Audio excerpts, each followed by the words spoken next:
Siguro na misunderstanding ko lang yun. Di ba? Fine. Oh, dito ako magano.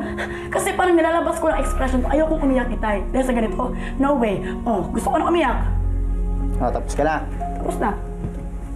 Yan naman sasabihin ko sa'yo, okay. Kasi ako, sobrang paghanga ko kay Melissa, sobrang nagagalingan sa kanya, sobrang nababaitan. Baka mamaya siya magka-difference sa akin, voluntary exit ako, tol. The boys are making breakfast for you now. Tony Tapani. Ihan omasta. Oh. What do you call this, Tony? Huh? What do you call this? Putru. Putro. Puro. Puro. Puro. Puro. Puro. Can you put it with, or can you mix it with milk? Drink. Yeah, if you want. Puro. Puro. Puro. Wow. Yeah, Making a salad. I know that. Yeah, that's cool. I believe it. I love salad. Really? Yeah.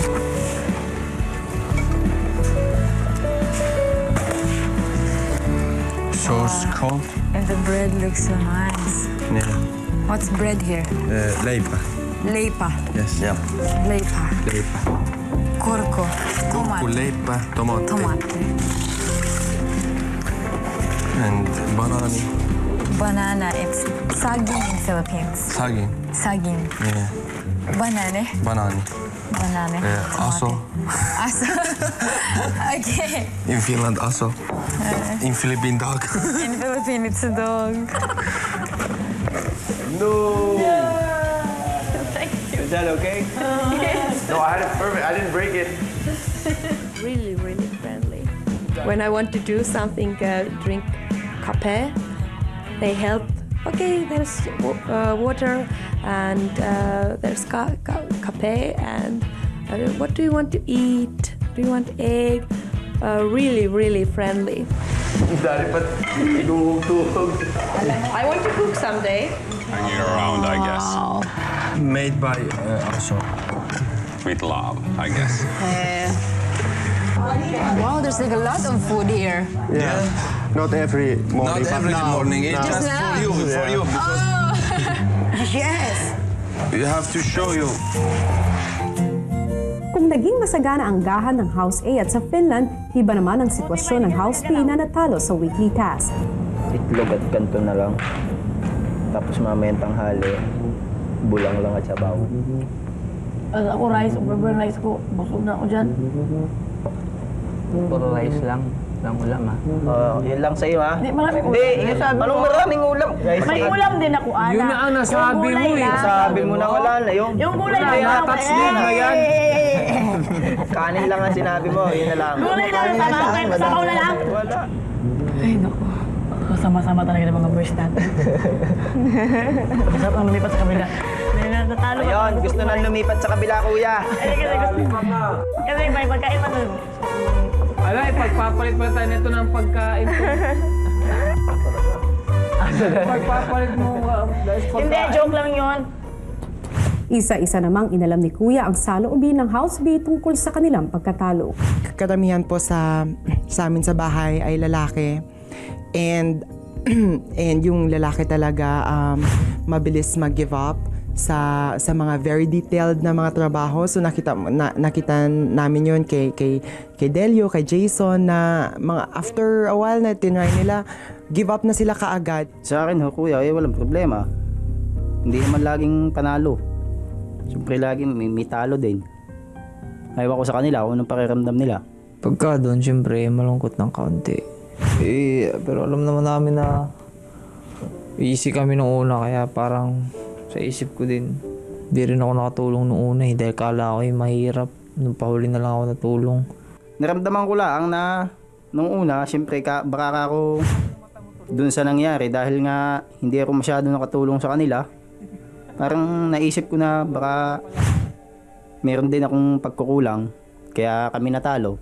Kasi mahirap sa tao yung kahirap nung parang may nag-iisip sa iyo ng hindi ka mapalagay, parang may iniisip kang hindi maganda. Yung hindi naman maganda, parang may iniisip kang gusto nilang sabihin sa iyo, hindi naman nila masabi dahil parang nahihiya din sila sa iyo. Kasi Kasi para lang nag-iisip ako sa sarili ko na hindi ako masyadong nakatulong doon sa ginawa nating task.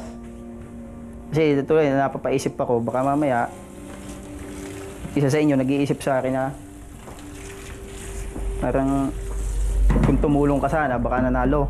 Hindi kasi sa lahat Huwag ka masyadong mag-isip ng ganun tayo dahil wala naman talaga yun. Napakasama din namang kung iisipin ninyo na sasama ang loob nyo sa akin, bakit naisip mo ba sarili mo kung anong ginawa mo? Bago ka sumama ang loob, isipin mo muna kung anong ginawa mo sa sarili mo. Para kasi alam mo ang pinapalabas mo, parang meron ka talagang, parang sinisisi ka namin. Or kung ano yung... Kasi kung parang dinidibdi niya, Parang kung ano yung meron comment point itay, sa kasi kanya. sasabihin mo parang may specific ka talaga na tao. Hindi. Kumbaga, bago ka manghusga ng ibang tao, tingnan mo muna ang sarili mo. Yun ang ibig ko sabihin. Naintindihan mo na yun? Nagtatanong lang ako. Wala akong point na kung sino man sa inyo. Magtatagal lang lalo usapan natin. Yan ang feeling mo. Di, mali ka na. Kasi yun ang feeling mo eh. Mali na ako ang nag-iisip sa'yo na ganito. Kasi parang nag-iisip ka sa akin ng may feeling ka sa akin. Oh my God.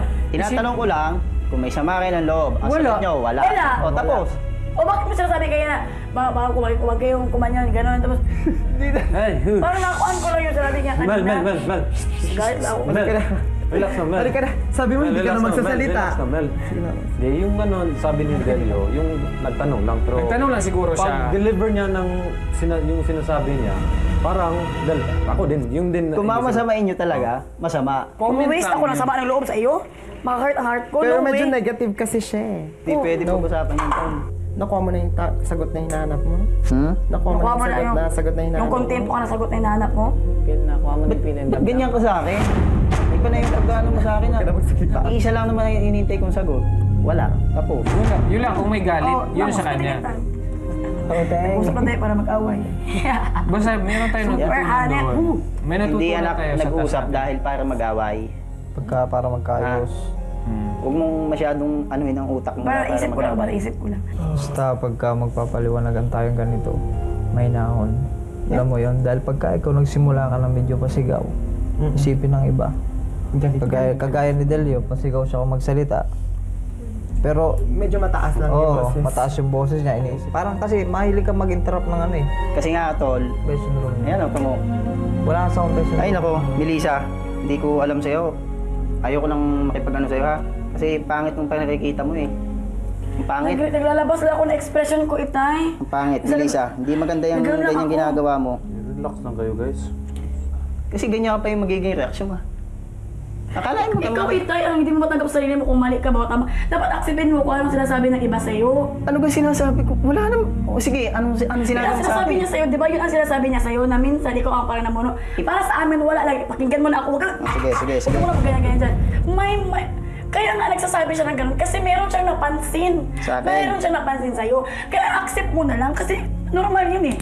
I-accept ko na parang naiba yung tingin mo sa akin dahil sa reaction ko na yun. Siguro na misunderstanding ko lang yun. Di ba? Fine. Dito ako magano. Kasi parang nilalabas ko ng expression ko. Ayokong umiyak, Itay. Dahil sa ganito, no way. Gusto ko na umiyak. Tapos ka na. Tapos na. Yan naman sasabihin ko sa'yo. Okay. Kasi ako, sobrang paghanga ako kay Melissa. Sobrang nagagalingan sa kanya. Sobrang nababaitan.